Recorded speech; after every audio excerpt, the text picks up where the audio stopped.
안녕하세요. 오늘의 책은 시작이라는 말에 예민한 당신에게 라는 책입니다. 이 책은 작은 도전에도 전전긍긍하는 당신을 위한 해답 에세이입니다. 작가분 소개부터 드릴게요. 1967년 전북 순창의 농촌마을에서 태어나 순창중학교를 마치고 전주상고를 졸업했다. 왕구 외판원, 신문 배달원을 거쳐 1991년 6월 광지은행에 입사했고 1994년 11월 구급 검찰 수사관으로 임용되었다. 광주지검에 재직하며 조선대학교 법학과 야간대학을 졸업했고 2년 6개월의 중국 국비 유학 기간에 푸젠성에 있는 하문대학 대학원을 졸업했다. 2021년 검찰 사무관으로 승진하여 현재 검찰 직무대리로 재직 중이며 퇴직 후 중국어 통번역 대학원 진학을 목표로 도전을 이어가고 있는 중이다.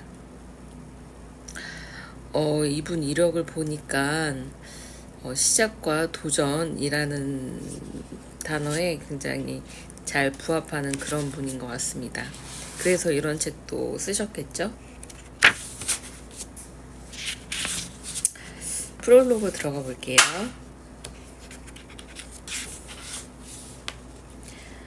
도전, 지금이 골든타임이다. 얼마 전 우연히 일본 시인 시바타 도요를 알게 되었다. 도요는 주방장이었던 남편과 사별 후 아들의 권유로 92세에 처음 시를 쓰기 시작했고 마침내 2009년 10월 자신의 장례 비용으로 모아둔 100만 엔을 들여 첫 시집 약해지지 마를 출간했다고 한다.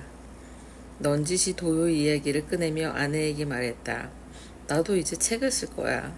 도요처럼 힘들고 지친 사람, 늦었다고 망설이는 사람들에게 조금이라도 위로를 주는 그런 책 말이야. 기다렸다는 듯 아내가 말했다. 그런 사람은 특별한 사람이야. 이제 그냥 좋아하는 운동이나 실컷 해. 뭘 또 시작해.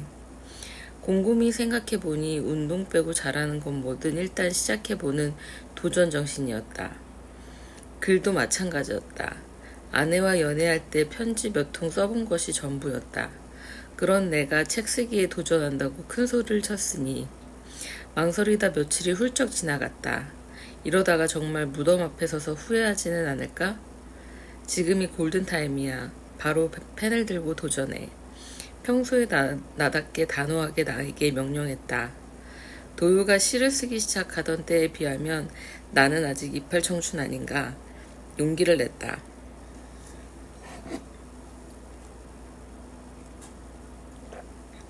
(1997년 10월 22일) 오후 1시 30분 고속도로에서 차가 전복되어 구사일생으로 목숨을 건진 후 지금까지 30년 동안 쉬지 않고 달려왔다.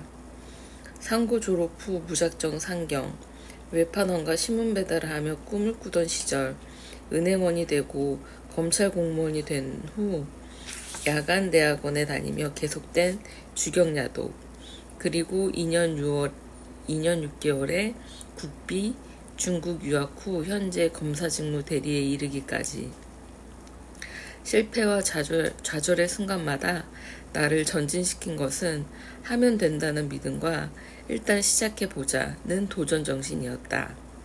돌아보면 나는 언제나 두려움 앞에서 멈추지 않았다. 아니, 멈출 수가 없었다. 나를 믿고 다시 일어서기를 수도 없이 해온 세월이었다. 책을 쓰기 시작하면서 시작을 망설이는 분들, 오늘도 주경야독하며 빛나는 내일을 꿈꾸는 수험생들과 고군분투하는 직장인들, 그리고 나와 같은 공무원들에게 한 끼는 못 되어도 한 스푼의 위로라도 되었으면 하는 마음이었다. 쓰다 보니 뜻밖에도 내가 오히려 위로를 받았다. 넘어지면 일어섰고 포기하려다 다시 시작했고 절망 속에서도 희망을 잃지 않고 달려온 나를 보면서 또 다른 도전을 해보고 싶은 열정마저 생겨났다. 시작은 반 이상이다. 용기 있게 첫 발을 떼고 나니 어느새 목적지에 도착했다. 마지막 퇴고를 마치고 아내가 끓여준 미역국을 먹었다. 아내는 미역국 앞에서 나지막한 목소리로 당신은 특별한 사람이야 라고 말해주었다. 이런 평범함과 특별함은 종이 한 장 차이였던가. 내가 글을 쓸 오기를 준 아내와 아들과 딸, 펜을 들도록 용기를 준 도요 시인, 그리고 어려운 출판 현실 속에서 기꺼이 손을 내밀어준 모모북스 박종천 대표님에게 감사를 드리고 싶다. 설익은 밥을 귀한 손님에게 내어놓는 것 같아 마음이 무겁지만 나의 작은 도전의 이야기들이 이 글을 읽는 누군가에게 큰 도전과 성취의 단단한 디딤돌이 되었으면 좋겠다. 그리고 당신에게 말해주고 싶다. 도전, 지금이 당신의 골든타임이라고. 2023년 겨울 다음 도전을 준비하며 딱 보니까 굉장히 멋진 인생을 살아오신 분 같네요. 이 책은 총 6장으로 이루어지고 있고요. 제 1장 오늘도 시작입니다부터 한번 들어가 보도록 하겠습니다.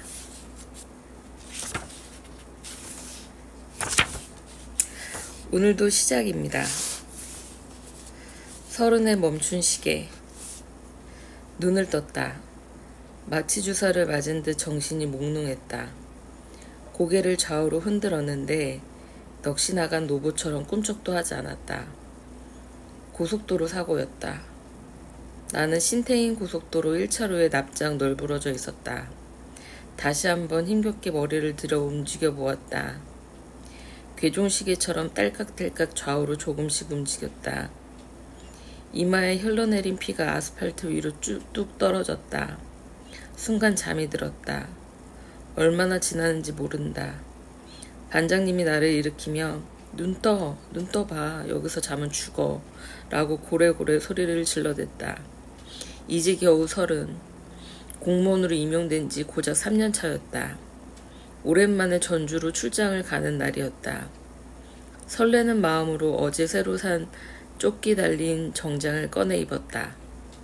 꾸물거리기 일쑤였던 단추들이 신이 났는지 한 번에 제자리를 잡고 출근을 재촉했다. 행여 눈부신 가을이 놀랄까 조바심에 조주석에 살며시 앉았다. 겨울에 태어났으니 오늘은 29번째 맞는 가을 하늘이다. 가을인데 어디서 그렇게 많은 햇살이 순식간에 내게로 쏟아지는지 눈이 부셨다. 어렸을 적 돋보기로 햇볕을 있는 대로 끌어모아 종이를 태워보려고 애쓰던 기억을 떠올리며 꾸벅꾸벅 졸고 있었다. 오늘 운전은 속도강 슈마허 반장님이다. 술반 전에 벌써 작은 봉고차는 잔뜩 겁에 질렸다. 100km가 넘는 슈마허의 온 힘이 오른 발바닥으로 모아지는 게 나에게도 전달됐다. 아, 이분은 왜 우리 회사에 들어오셨나. 세계 자동차 경주에 나갔어도 손색이 없어 보이는 질주 본능이었다. 운전석과 조수석을 제외하고 차 안은 일독을 마친 신문들로 가득했다. 신문들이 밀어내는 힘으로 차 위쪽이 볼록해졌고 양옆은 금방이라도 터질 듯이 출렁거렸다. 다 본 신문들을 모아 복사지로 교환하러 가는 출장이었다. IMF 한복판에 있던 내가 있을 줄이야. 갑자기 정장이 부담스러웠다. 이런 막노동 출장의 정장이라니 정신이 나갔나 보다. 역시나 먼지는 좀 쌓이고 색상은 단출해도 나한테는 민방위복이 제격이었다. 정말 그랬다. 물품 업무를 맡기 전 근무한 기록 보존기에서 민방위복을 걸치고 하루 종일 작업한 기록을 하역 인부처럼 어깨에 둘러매고 2층 창고를 향해 계단을 오를 때 그 편안함을 어디에 비하랴. 어디쯤 가고 있었을까? 갑자기 악 하는 슈마허의 비명에 놀라 눈을 번쩍 떴다. 동시에 본능적으로 고속도로 사고임을 직감했다. 내가 여기서 이렇게 죽는구나. 두 눈을 질근 감고 고개를 떨어뜨렸다. 순간 주마등처럼 지난 기억들이 빠르게 스쳐 지나갔다. 아버지가 보였다. 이렇게 갑자기 죽으면 안 돼. 이건 세상에서 가장 큰 불효야. 어렸을 때는 너무 무서워 제대로 눈도 마주치지 못했던 아버지. 아버지는 늘 술에 취하시면 삼형제를 불러놓고 일장연설을 하셨다. 공부가 중요한 것이 아니다. 진짜 중요한 것은 예절이야. 예절 바른 사람이 되어야 한다. 하신 얘기를 또 하고 또 하고 무릎이 저려 몇 번이나 콧잔 등에 침을 잔뜩 발라도 아버지의 말씀은 끝이 없었다. 행여 집에 오셨다가 돌아가시는 어르신을 대문 앞까지 따라가 인사하지 않았다고 3시간에 걸쳐 당신의 격정적인 삶을 풀어놓으시며 야단치시던 아버지였다. 초등학교 근처도 가시지 않았지만 스스로 한글과 한자를 깨우치시고 침수를 익히셨다. 아버지의 회갑잔치가 가까워오자 나는 미련 없이 5년 동안 계속된 대학 진학 준비를 포기하고 은행에 입사했다. 내가 아버지 모르게 은행을 그만두고 3개월 만에 9구 검찰 공무원 시험에 합격한 후 얼마 지나지 않아 아버지는 풍으로 쓰러져 말하는 것을 잃고 움직이지도 못하는 몸이 되셨다. 무거운 신문의 무게에 나름대로 최선을 다하던 오른쪽 뒷바퀴 하나가 갑자기 툭 떨어져 나갔다. 순간 슈마허가 중심을 잃고 핸들을 중앙 분리대 쪽으로 돌렸고 분리대를 들이받은 차는 고속도로 1, 2차선 중간에 꼬꾸라졌다. 안전벨트를 매지 않았던 나는 세찬 반동으로 앞 유리를 뚫고 나가 떨어졌다. 중앙 분리대와 나란히 개구리처럼 납작 뻗어 있었다. 다시 슈마허가 내 따귀를 갈기며 말했다. 눈 떠 여기서 자면 죽어. 10년 가까이 어둡고 긴 터널을 겨우겨우 통과하고 새로운 출발점에 섰는데 내 삶의 시계가 이렇게 멈추다니. 나는 무의식 속에서 나에게 소리쳤다. 여기서 멈출 수 없어.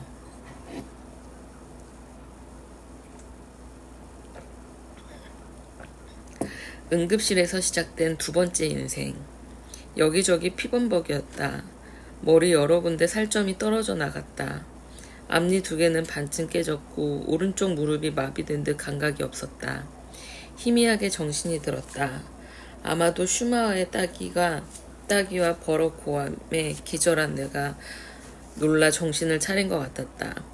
전성기 때의 총명하고 날렵함은 아니었지만 그래도 죽지 않았다는 느낌적인 느낌이었다. 따스한 햇살과 함께 아프지 않게 코끝을 스치는 가을바람이 향기롭고 달콤했다. 하마터면 영영 못 맡을 뻔했던 고마운 향기였다. 슈마허는 고속도로 한가운데서 손을 흔들며 도움을 청하고 있었다. 위험천만했다. 일어서고 싶은 마음이 간절했지만 만신차이가 된 몸은 꼼짝도 할 수 없었다. 차가 잡히지 않자 다시 내 옆으로 온 슈마허는 미동도 없는 내가 큰일이라도 난 것으로 알았는지 연신 따귀를 갈기며 자면 죽어를 반복했다.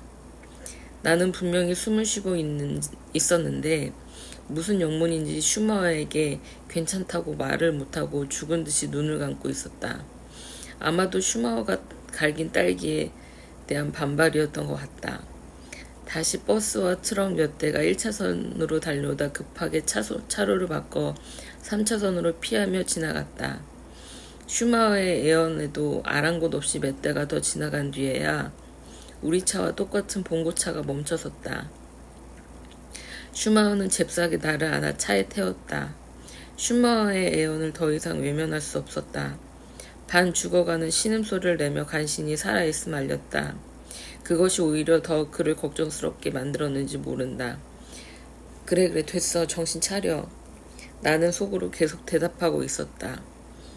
나도 잘 알아요. 참 곤란하네요. 아픈 곳은 많지만 죽을 정도는 아니에요. 다행히 뇌도 다치지 않고 정신은 온전한 것 같으니 그렇게 걱정 안 해도 돼요. 더 이상 버티면 안 되는데 언제까지 이 뺨을 견딜 수 있을까? 슈마허는 운전자에게 환자가 매우 위중한 것 같으니 최대한 속력을 낼 것을 부탁했다. 여차하면 자신이 운전대를 잡을 기세였다. 아불싸 아닙니다. 천천히 가셔도 됩니다. 안전이 최우선입니다. 뛰는 놈 위에 나는 놈이 있다더니 슈마허보다 더 빨랐다. 속도광 세계 1, 2위가 이 차 안에 있는 듯 했다. 화가 났다. 이러다 병원에 가기 전에 진짜 죽을지도 모른다는 생각이 들었다. 내가 제일 무서워하는 것이 과속인데 나는 3번이나 진실을 고백할 기회가 있었지만 번번이 때를 놓치고 말았다. 인생은 타이밍이라고 했거늘. 얼마나 과속을 했는지 예상 시간보다 40분 일찍 도착했다고 운전자는 의기양양했다. 과속은 위험했지만 나도 그분처럼 고속도로를 달리다 멈추고 다른 사람을 도와줄 수 있을까? 생각해보니 새삼 존경스러웠다. 어찌되었든 고맙다고 해야 했는데 나는 아무 말도 할 수 없었다. 3년 전 아버지가 뇌졸중으로 쓰러져 수술받았던 그 병원 응급실이었다. 아버지가 누우셨던 그 침대라고 생각하니 정신이 맑아지고 마음이 놓였다. 그 편안함 속에 나는 여전히 의식불명인 것처럼 누워있었다. 갑작스러운 환자로 응급실에 생기가 돌았다. 지금이라도 괜찮다고 말할까? 잠시 망설이던 순간 또 타이밍을 놓쳤다. 어금니를 굳게 물고 있는데 서너 명의 간호사들이 왁자지껄 몰려왔다. 이내 나를 절망의 구렁텅이에 빠져들게 만든 그녀들의 수군거림. 이번에는 네가 한번 해봐. 의식이 없는 것 같으니까 겁내지 말고 배운 대로 맘 놓고 해봐. 실눈을 뜨고 봤더니 실습 간호대생 명찰이 보였다. 실습생은 약간은 힘이 들어간 내 팔뚝을 거치게 잡아 끌고 대뜸 주사기를 들었다. 살려면 진실을 고백해야 한다. 저가 나오기도 전에 앙증맞은 주사바늘이 내 입을 막아버렸다. 허리춤에 양손을 얹고 바라보던 간호사가 말했다. 아니 잘못했잖아. 다시 해봐. 맙소사 내 팔뚝은 무슨 잘못이란 말인가. 빨간 피가 쪼르르 흘러내렸다. 몇 번이고 주사기를 찔렀다. 뺐다 하는 느낌이었다. 성공이라고 했다. 실습생이 눈물나게 고마웠다. 다음은 CT 촬영실이었다. 오는 내내 괜찮은 느낌이었지만 내가 진실을 말하지 못한 것으로 미루어 PC 무슨 이상이 있는 것 같았다. 놀랍게도 결과는 특이 증상 없음이었다. 다행이었다. 뇌에 이상이 없어 입원을 위해 광주로 향했다. 뇌진탕 등 2주 진단이 내려졌다. 죽지 않았을 뿐인데 태어나 가장 큰 효도를 했다고 생각했다. 몇 바퀴를 구르며 형체를 알 수 없을 정도로 심하게 파손된 봉고차는 죄인처럼 폐차장으로 끌려갔는데 그 후 소식은 모른다. 큰맘 먹고 장만했던 정장이 못내 아쉬웠다. 내 몰골처럼 곳곳이 찢겨 더 이상 입을 수 없게 되었다.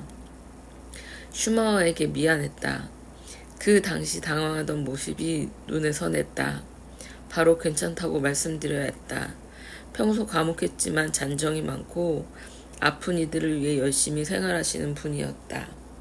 슈마허 때문에 살아났을 수도 있다는 것을 생각 못했다. 삶과 죽음이 교차하는 그 찰나의 순간에 슈마허는 어땠을까? 외상은 입지 않았지만 슈마허가 나보다 더 큰 내상을 입었을 수 있다는 생각을 왜 못했을까? 뜻하지 않게 상처를 준 나 자신이 몹시 어리석게 느껴졌다. 극적으로 30의 두 번째 인생이 시작되었다. 그동안 두 발이 없는 사람을 생각하지 못하고 좋은 신발이 없다고 불평했다. 감사함을 모르고 살았다. 생각하면 가진 것이 얼마나 많은데.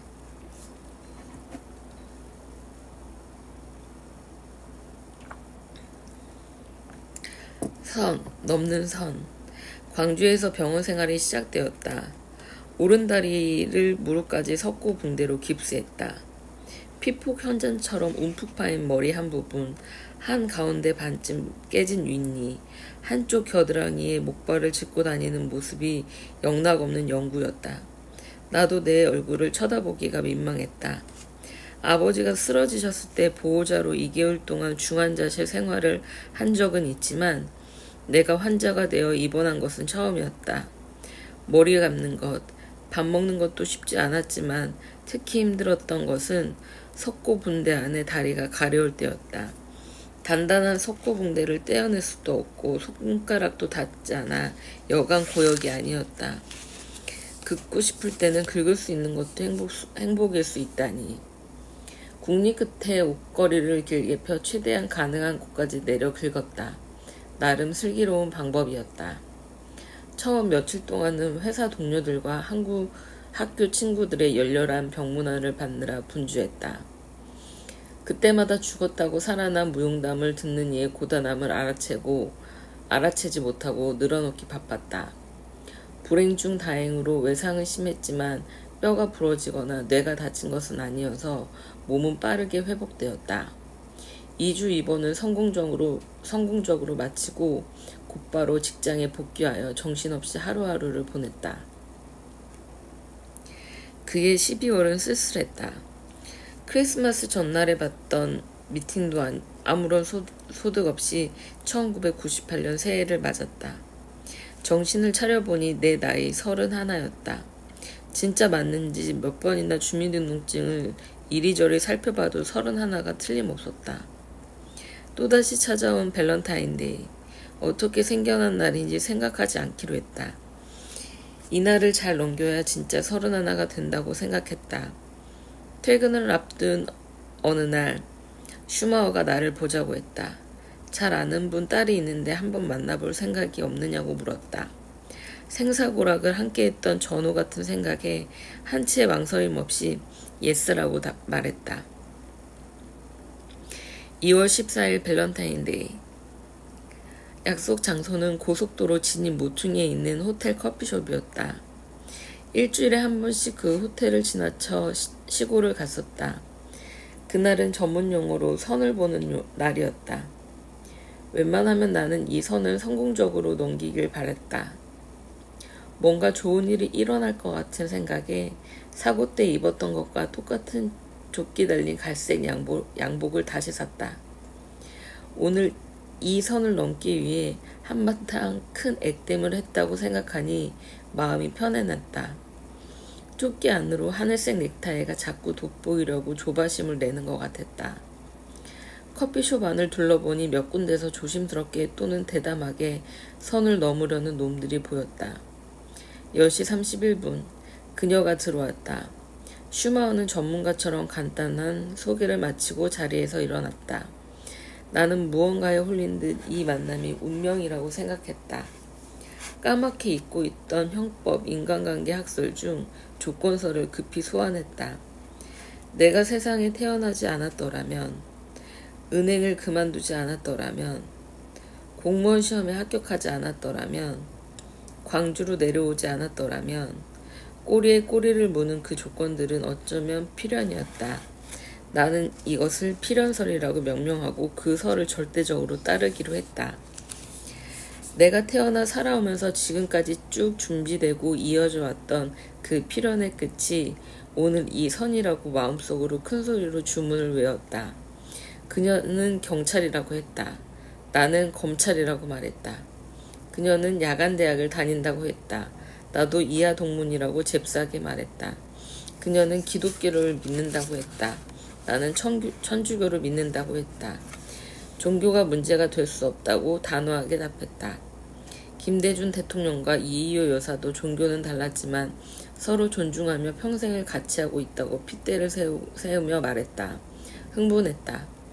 지금은 9급이지만 5급 행정고시를 준비하고 있다고 큰소리쳤다. 내 목소리에 주변에서 무장공비처럼 조심스럽게 선을 넘으려는 동지들이 화들짝 놀라는 것 같았다. 우리는 서로 다니는 야간대학을 오가며 데이트를 했다. 그런데 4개월 후 이번에는 그녀가 교통사고를 당했다. 면허를 딴 지 얼마 안 되어 온 힘을 핸들에 집중하고 오직 앞만 보고 호남대 사거리 교차로를 향해 가는데 오른쪽에서 119 구급차가 세차게 달려오고 있었다고 했다.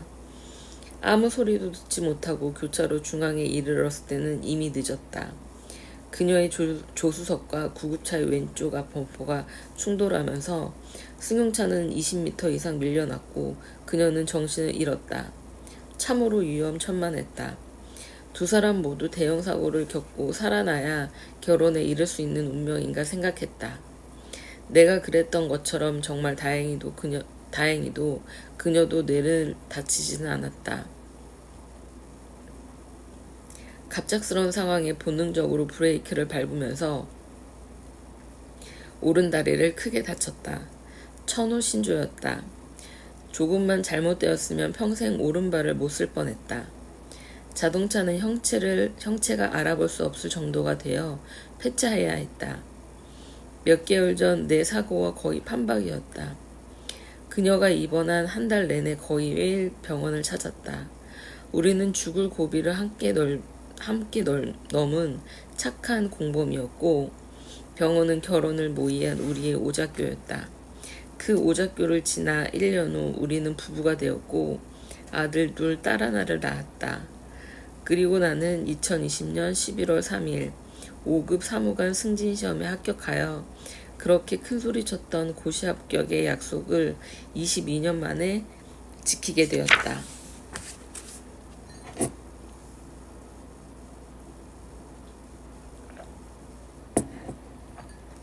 우물안 개구리. 이건 데일 카네기의 말인데요. 어떤 사람이 링컨에게 이렇게 물었다. 당신은 교육도 제대로 못 받은 농촌 출신이면서 어떻게 변호사가 되고 미국 대통령까지 될 수 있었습니까? 링컨은 이렇게 대답했다. 내가 마음 먹은 날 이미 절반은 이루어진 것입니다. 내 고향은 고추장으로 유명한 전북 순창이다. 나는 1967년 순창에서도 버스를 타고 한참을 가야 하는 산골 마을에서 태어났다. 그 당시 사내아이가 태어나면 대문 앞으로 새끼줄을 치고 그 새끼줄에 빨간 고추를 매달아 놓고 한동안 사람들이 출입하지 못하도록 했다. 내가 태어났을 때도 그랬다. 마을 바로 앞에 국민학교가 있었고 학교에는 송구부가 있었는데 운동신경이 좋았던 나는 4학년 때부터 송구부에 뽑혔고 곧바로 주전자리를 꿰찼다.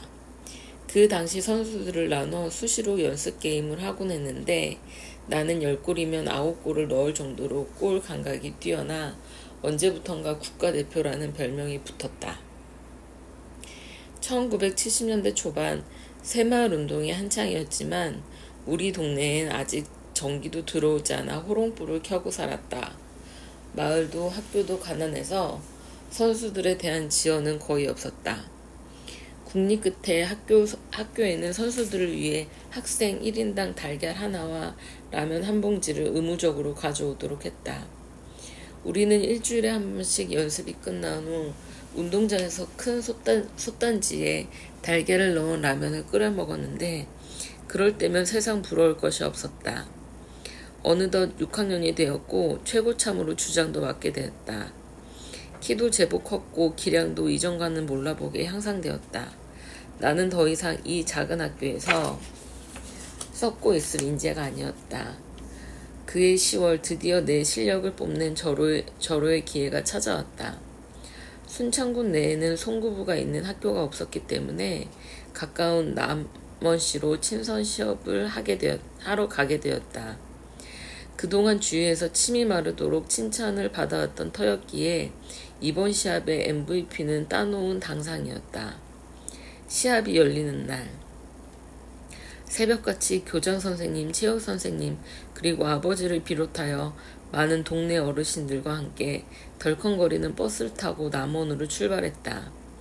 태어나 처음 타보는 버스에 긴장했는지 얼마 가지 못해 심한 멀미로 정신이 혼미했다.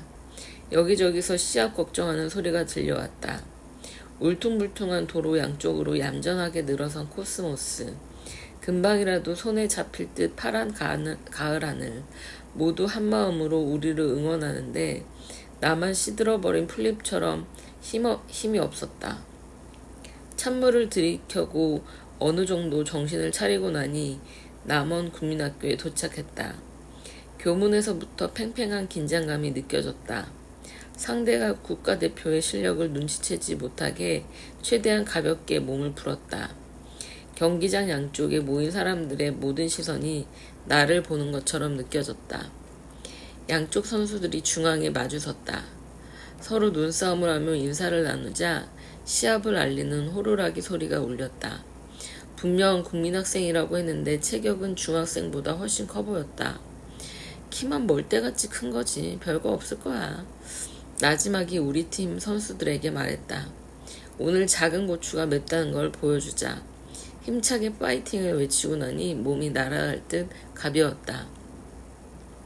아버지는 언제 막걸리를 드셨는지 벌써 얼굴이 빨갛게 달아오르셨다. 이리저리 왔다 갔다 하시며 능숙하게 꽹과리를 치고 계셨다.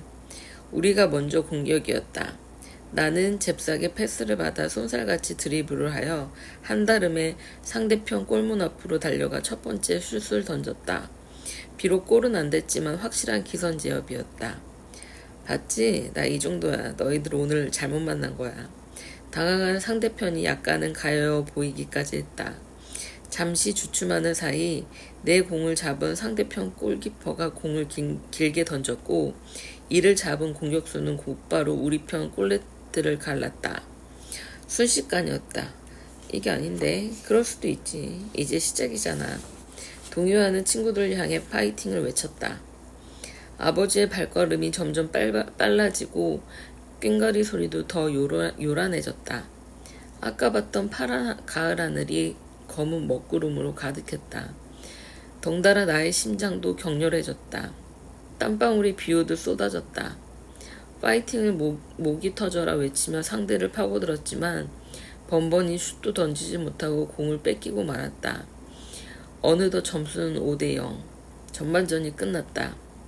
붉게 상기된 얼굴에 처음에 자신감은 온데간데 없었다. 걱정스러운 눈빛으로 바라보시는 교장 선생님과 어르신들의 격려가 귀에 들어오지 않았다. 5분 휴식 후 후반전이 시작되었다. 전반전은 한바탕 꿈 같았다. 후반전도 경기 양상은 변하지 않았다. 아버지는 이제 완전히 취하신 듯 했다. 꽹과리 소리도 더 이상 들려오지 않았다. 아버지의 볼을 타고 내려오는 것이 땀인지 눈물인지 분간할 수 없었다. 속절없이 시간이 지나갔다. 어느덧 점수는 10대0. 남은 시간은 1분이었다. 후회가 밀려왔다. 왜 그렇게 자만했을까? 경쟁 상대 없는 작은 시골에서 그동안 하루 강아지 범 무서운 줄 모르고 우쭐거렸다. 그러나 되돌릴 수도 없었다. 한 골만 넣자고 외치면서도 속으로 나도 모르게 상대방의 실수를 빌었다. 가장 멋지게 한 골만 넣으면 이 모든 창피함을 날려버릴 것만 같았다. 내 바람이 통했을까? 기다리던 황금 같은 마지막 기회가 찾아왔다. 중앙선 근처에 멍하니 혼자 서 있는데 공이 날아왔다. 온몸은 땀으로 흥건했고 나는 영원히 돌아오지 않을 것처럼 앞으로 내달렸다. 현란하게 드리블을 한 뒤 야무지게 두 손으로 공을 움켜잡았다. 순간 손이 부들부들 떨렸다. 공이 자꾸 빠져나가려 했다. 모든 시선이 다시 나의 떨리는 두 손 위로 모여드는 것 같았다. 이때다. 그동안 수도 없이 연습했던 7m 지점에서 힘껏 날아올랐다. 얼마나 높게 뛰어올랐는지 중학생 같던 골키퍼가 한참 작게 보였다. 그대로 공중에서 360도 회전을 하며 골대 오른쪽으로 공을 힘차게 던지고 골키퍼 앞에 그대로 쓰러졌다. 오늘의 가장 멋진 골. 그래, 이것이면 충분해. 됐어. 바닥에 얼굴을 묻고 어떤 모습으로 일어날까 잠시 망설였다. 주위가 조용했다. 힘겹게 고개를 드는데 여기저기서 웅성거리는 소리가 귓가에 맴돌았다. 쟤 도대체 왜 넘어진 거야? 별명이 국가대표라며. 쯔쯔쯔. 바닥에 쓸린 왼쪽 팔꿈치에서 피가 흐르고 있었다. 그렇게 힘차게 슛을 던졌건만 손에 너무 힘이 들어갔는지 공은 내 머리 위에서 패대기 치듯 빠져나가 버렸다. 상대편 골키퍼가 거인처럼 뚜벅뚜벅 내 앞으로 걸어오는 모습이 또렷해지는 순간 나를 때려눕힐 듯 종료를 알리는 호루라기 소리가 포성처럼 울려 퍼졌다. 태어나 처음으로 쓴맛을 제대로 맛본 하루였다. 오늘의 내가 부끄러웠다. 나는 우물한 개구리였다.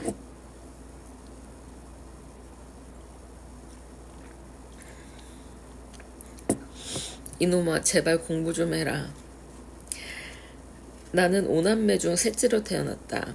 한때 윗마을 아랫마을로 구분될 정도로 융성했던 마을이 지금은 20여 가구 남짓이고 그마저 지팡이에 의지하는 어르신들이 대부분이다. 회관 앞에 당산나무 한 그루가 있는데 노안이 들었는지 가끔씩 가는 나를 잘 알아보지 못할 때가 있다. 가난 때문에 어린 시절은 그야말로 지옥 같은 일의 연속이었다. 유년 시절을 송두리째 뺏어간 일들. 첫 번째는 소 플렉이다. 시골 말로는 깔배러 간다고 했다. 소가 먹는 밥의 주재료가 깔이다. 학교를 마치고 돌아오기 무섭게 곧장 조선낫과 외낫 한 자루를 날카롭게 갈고 나보다 큰 망태 하나를 어깨에 메고 들로 다름박질했다. 당시 소는 우리 집에서 제일 가는 재산이었다. 매년 새끼를 한 마리씩 낳곤 했는데 그럴 때면 집안의 큰 경사였다. 다른 집도 모두 소 한 마리는 키우고 있어서 조금이라도 더 빨리 깔을 한 맹태 베려면 늘 서둘러야 했다. 서로 경쟁적으로 깔을 베니 가까운 곳은 잔디를 깎은 것처럼 늘 깔끔해서 동네에서 점점 먼 곳으로 가야만 했다. 한두 시간에 걸쳐 깔을 베어 망태 한가득 꾹꾹 눌러 담아오는 길. 늘 어둑해진 들녘은 나의 친한 친구였다. 집에 돌아오면 안 그래도 큰 눈을 더 크게 뜨고 황소가 저녁밥을 기다렸다. 서둘러 쇠죽을 끓여야 했다. 작두로 갓 베어온 싱싱하고 푸릇한 깔을 먹기 좋은 크기로 썰고 이미 썰어놓은 집과 반반씩 솥에 넣은 다음 물 서너 양동이를 붓고 아궁이에 불을 떼기 시작했다. 유일한 친구인 라디오를 켜면 라디오 드라마 태권동자 마루치 아라치가 방송되는 시간이다. 노래에 맞춰 부지깽이로 솥뚜껑을 탁탁 두드린다. 수증기가 숯뚜껑을 비집고 새어나오면 사료를 한 바가지 퍼붓고 적기 시작한다. 조바심이 난 황소가 아무리 발버둥을 쳐도 아직 멀었다. 10분을 더 끓이면 맛있는 저녁밥이 완성된다. 쇠죽을 양동이에 가득 담아 구유 위에 부어주면 앞발 뒷발을 차고 고개를 흔들며 고맙다고 난리다. 추운 겨울이면 쇠죽을 끓일 때마다 알루미늄 양동이에 물을 담아 쇠죽솥에 넣고 데웠다. 양동이에 담긴 뜨거운 물에 찬물을 더해 아버지부터 차례대로 씻고 냈는데 내 차례가 오면 뜨거운 물은 거의 없었다. 매일 책 한 장 읽을 시간도 없이 지쳐 쓰러져 잠이 들었다. 두 번째는 나무하기다. 석계시대처럼 오직 아궁이에 불을 때 방을 따뜻하게 해야 했기 때문에 가을 추수가 끝날 무렵 본격적으로 겨울을 나기 위한 나무를 해야 했다. 나무에는 크게 가리나무, 소나무잎과 끌텅, 그리고 잎은 떨어진 채 나무에 엉거주춤 붙어있는 마른 나무가지가 있다. 깔과 마찬가지로 나무도 온 동네 사람들의 경쟁이 거의 전쟁을 방불케 했다. 친구, 형들 몇 명과 함께 지게를 지고 동네로부터 더 먼 곳으로 더 높은 산으로 올라갔다. 높고 험하고 경사가 심할수록 나무가 많았는데 그런 곳을 발견하면 마치 산삼이라도 본 것처럼 기분이 좋았다.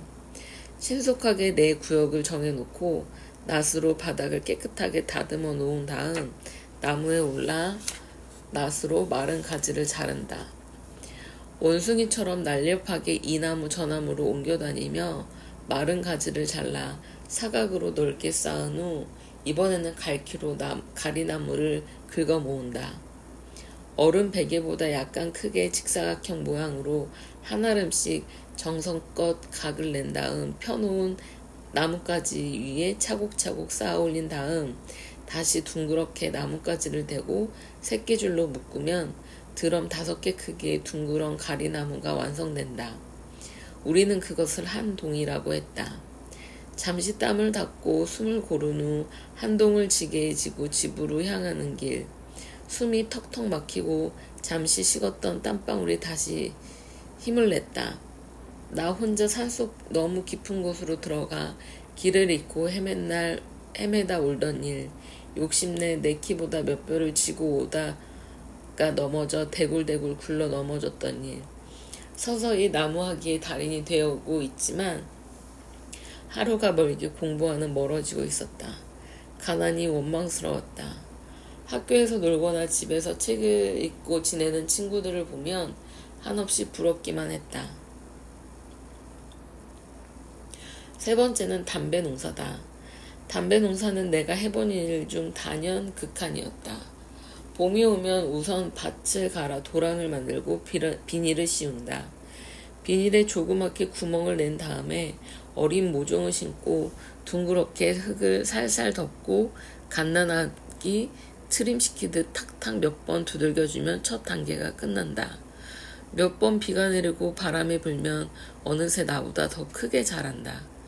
비닐 아래쪽 고랑에 탐욕 가득 찬 잡초들이 진을 치기 시작하면 이미 30도가 넘는 한여름이다.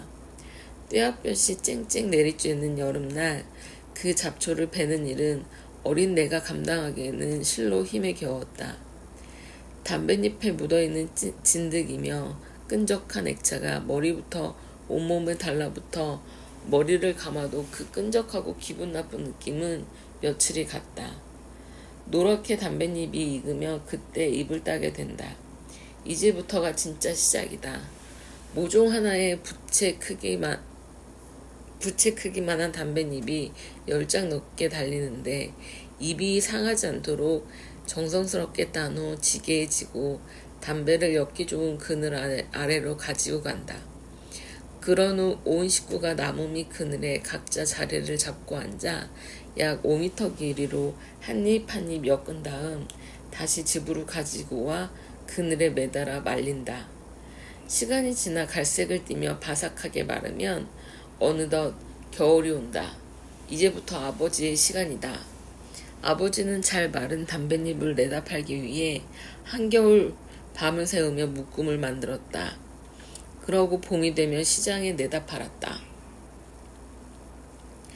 부모님은 평생이 일이었다. 가진 것이 없이 남의 땅에 농사를 지어 자식 5을 먹여 살려야 했으니 그런 와중에 자식 공부에 신경 쓸 여력은 없었다. 아무리 내가 부모님을 열심히 돕는다고 해도 생활은 좀 채 나아지지 않았다. 매일 아침이 오는 것이, 해가 뜨는 것이 두려웠다. 내일이 오지 않으면 얼마나 좋을까라고 기도하며 잠들었다. 그 당시 내게 소원이 하나 있다면 부모님으로부터 한 번만이라도 제발 공부 좀 해라 라는 말을 듣는 것이었다.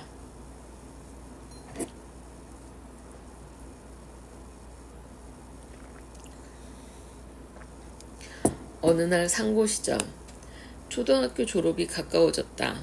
순창에서는 더 이상 송구를 할 수 없었기 때문에 선택의 기로에 섰다.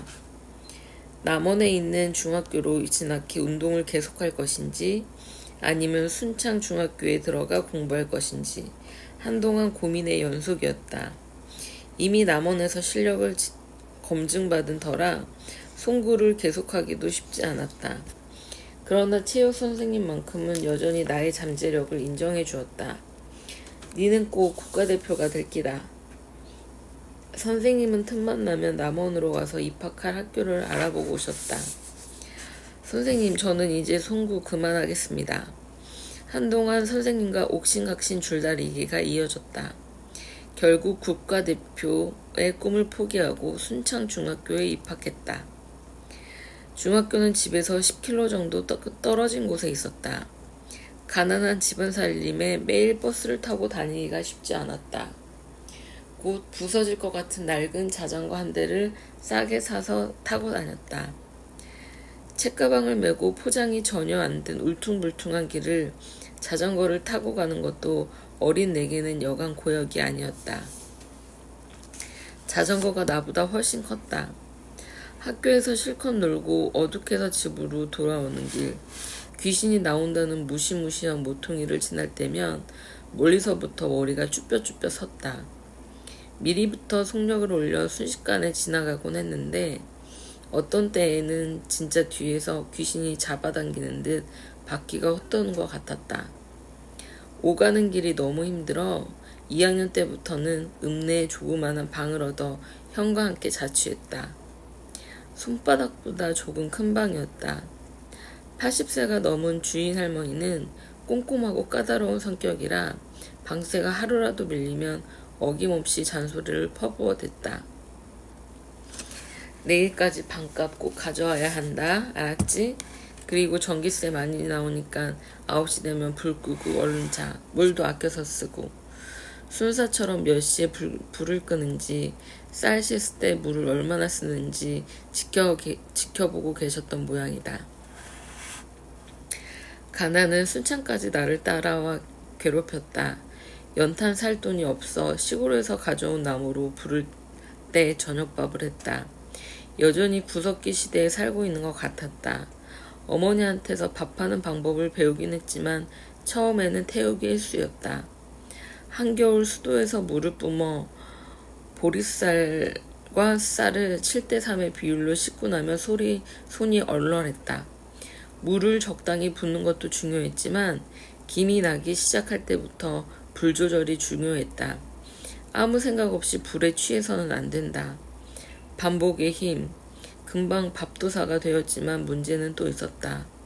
밥을 지어 뜨끈했던 방이 새벽 2, 3시가 되면 알람을 맞춘 것처럼 차갑게 식어버렸다. 이불 몇 개를 뒤집었어도 그냥 두지 않겠다는 놀부 심보처럼 추위는 밤새 나를 부둥켜 안고 놓아주지 않았다. 중학교 시절 나는 영어에 관심이 많았다. 영어 선생님이 여자 선생님이기도 했고 또 내게 자주 칭찬을 해주셨기 때문에 더욱 영어를 좋아했다. 이 다음에 크면 나도 멋진 영어 선생님이 되어야겠다는 생각을 종종 했다. 얼마 후 형은 전주에 있는 고등학교로 진학했는데 나도 형처럼 전주로 유학을 가고 싶었다. 고등학교 입시가 시작되었을 무렵 아버지가 조용히 나를 불렀다. 우리 집 사정 너도 잘 알제? 너를 인문계 학교에 보낼 형편이 안 된다. 형 하나도 힘드니 너는 농고를 가라. 장학생으로 갈 수 있으니까. 경운기도 중고로 좋은 거 한 대 사줄 테니. 하늘이 노랬다. 순창을 꼭 떠나고 싶었다. 여전히 6.25 전쟁 직후처럼 가난에 찌든 이곳. 여기에 있다가는 일만 하다 죽을 것 같았다. 아버지가 원망스러웠다. 술만 드시면 아버지는 심세 한탄하듯 말씀하셨다. 나는 둘째로 태어나 초등학교도 못 가봤다. 그래도 여기저기 열심히 다니면서 한글도 다 익히고 한자도 배우고 침도 배웠다. 뭐든 자기 하기 나름이다. 그리고 꼭 공부가 중요한 것이 아니다. 마지막 말씀은 항상 예절 바른 사람, 정직한 사람이 되라는 것이었다. 큰아버지는 육군 대위로 복무하시다가 6.25 전쟁 때 이마에 총상을 입고 전역을 했다. 나는 늘 큰 집이 부러웠다. 우리 집에 비해 월등히 잘 살았기 때문이다. 논도 우리보다 훨씬 많았고 식구들은 많았지만 일은 그렇게 많이 하는 것 같지 않았다. 나중에는 내가 전주에서 고등학교 다닐 때 원호 대상자였던 큰 아버지의 약을 타기 위해 자주 보훈병원에 가곤 했었다. 그렇게 둘째라는 이유로 당신도 초등학교도 가보지 못하셨는데 어떻게 나에게 농고를 가라고 하실 수 있는지 이해가 가지 않았다. 안 됩니다. 저도 형처럼 전주에 있는 고등학교에 가겠습니다. 보내주세요. 라고 큰 소리로 대들고 싶었지만 입이 떨어지지 않았다. 어렸을 적 아버지가 술에 취해 물건을 마구 집어던지고 어머니에게 화풀이를 할 때마다 큰 집으로 도망간 적도 많았기에 아버지의 심기를 건드릴 수 없었다. 며칠 전 고민 끝에 전주 상고에 가겠다고 말씀드렸다. 어차피 상고도 돈이 들지 않는다고 아버지를 설득했다. 아버지는 흔쾌히 허락했다. 돈이 안 들어가는 것 때문이었는지도 모른다. 그렇게 바라던 대로 나는 우리 집을 탈출했다. 목적지는 전주 상고였다. 비록 상고라는 이름 외에는 아무런 정보도 없었지만 막상 입학하고 보니 명문 중의 명문이었다. 전주 상고는 1937년에 전주 공립중학교로 설립되었다가 전주 남중으로 분리된 후 20여 년이 지나 전주 상고로 계층 분리되었고 2002년에는 전주 제1고등학교로 이름이 변경되었다. 유구한 역사에 걸맞게 수많은 선배들이 명문대학 진학은 물론 상고 특성답게 은행을 비롯한 금융권에 많이 취업하여 상고의 전성기를 구가하고 있었다. 나는 직접 못 봤지만 1970년대 초에는 야구부도 있었다고 들었다.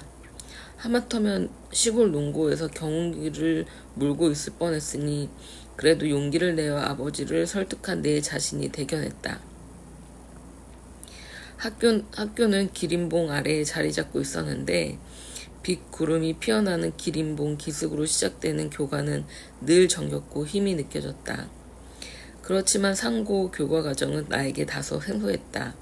특히 차변이니 대변이니 하는 북이란 과목은 늘 너무 어려웠다. 다행히 주사는 흥미로웠다.